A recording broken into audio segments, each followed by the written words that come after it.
اگر تو دخوازی جدر جدابریا ولات مناز بکی تماشای نوچه این درو و دزگه را گهندنا درو بکه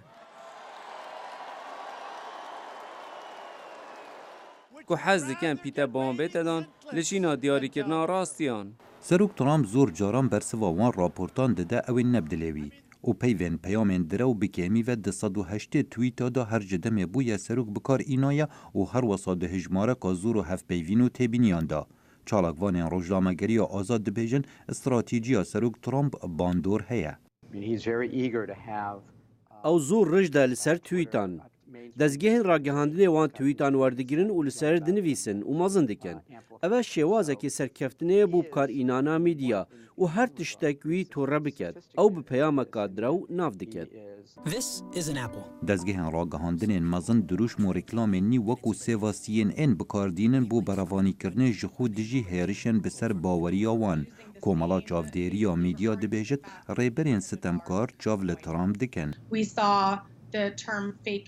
مدید پیوین پیامن درو لفلپین هات نبکارانین. هر وصال لروسیا و چین و لمصر.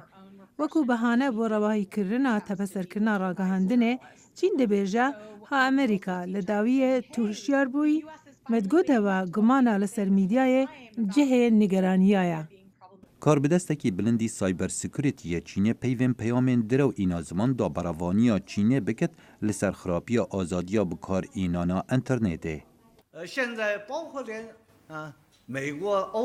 هر ولات کوکو امریکا و ولاتین اوروپا لسر بابتین درو و پروپاگاندا دا آخذن. اپرز گریکه امی چاوا سردری دگل بکن دبی ام همو پیک و برف کاربن. دیاردا به بهاکرنا راپورتین میدیای زور بلاوه. سروک سوریا بشار الاسد راپورتین لسر ماف مرووان و کشتن و گرتنه بدرو ناف دکت.